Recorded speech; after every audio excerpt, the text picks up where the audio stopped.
Hello, this is Felt Buzz, Marianne West Improv, and I thought it would be fun if we attempted a Weread.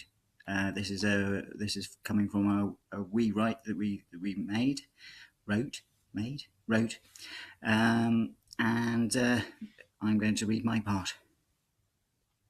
It's called Wild and Woolly. Excuse me, Wild and Woolly and Twaggling.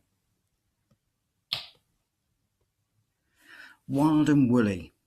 Rex stared at the words, embossed with what looked like real gold, on a rather impressively thick card.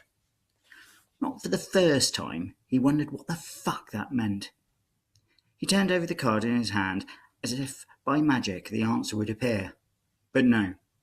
Rex had been trying to get an invite to one of Pip's parties for years now. He'd finally blacked a ticket from his friend Karen, who'd warned him not to lose the ticket. The location will be texted to you, she said, making a note of his number. But you'll need the invitation. She's very strict about that.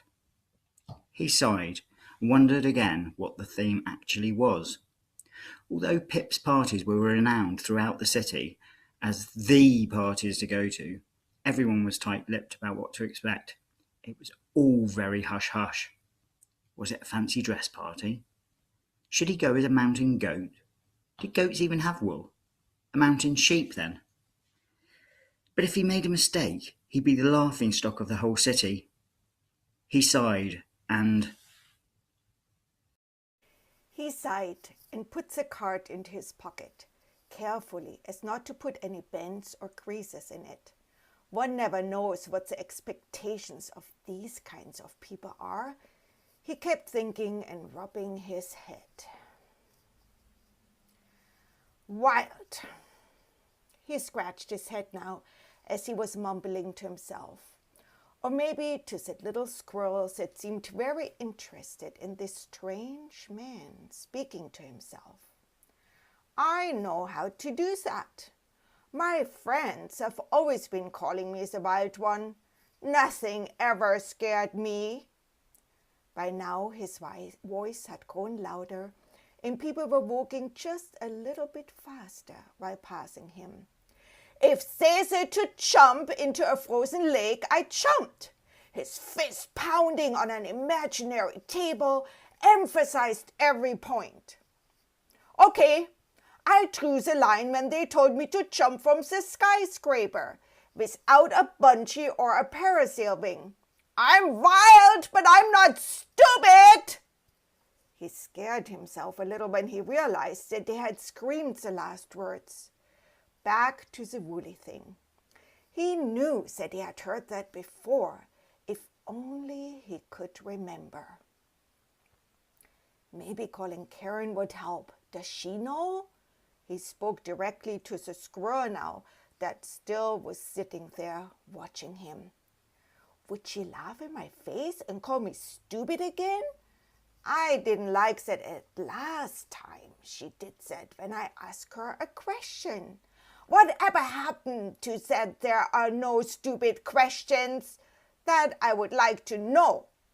Woolly, Woolly, what the fuck? The squirrel raised an eyebrow at him as he was swearing. How could she give me this card without any instruction? And why was she so nice to me? Not her usual self. Maybe it is a trap. She wants me to look like a fool in front of the in crowd so she can rub it in. I told you that you aren't cut out for this. That is what she said last time when I begged her to be included. The squirrel looked as if it felt sorry for him, raised his tail and ran up the tree. It sounded like it was saying something. Blag it all. Just when you think a squirrel can help. The furry tail was still visible, but only just. It twaggled twice before Rex turned away. Nothing to do for it then but to go to the party as he was. His phone buzzed. The address. Goodness. And at the time, goodness, he was only a few feet away, and it was now. Pip's parties were, well, he didn't know. But this was something magical seeming, and that's what he'd heard about her parties, and he took several dozen steps he needed to get to the address that had buzzed on his phone, and there they all stood.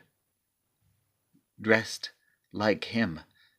The whole bunch had long bushy beards like him and wore their hair messy like him. He felt a tear well up in his eye.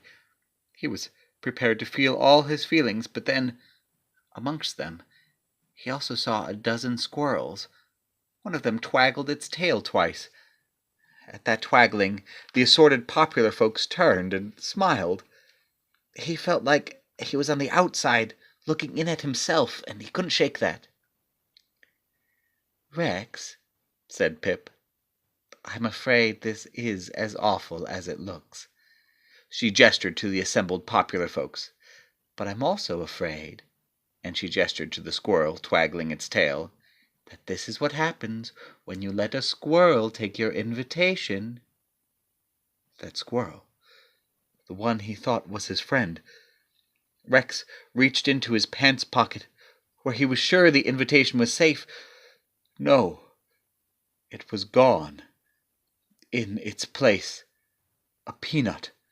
Inside the peanut shell, a note written in squirrel handwriting.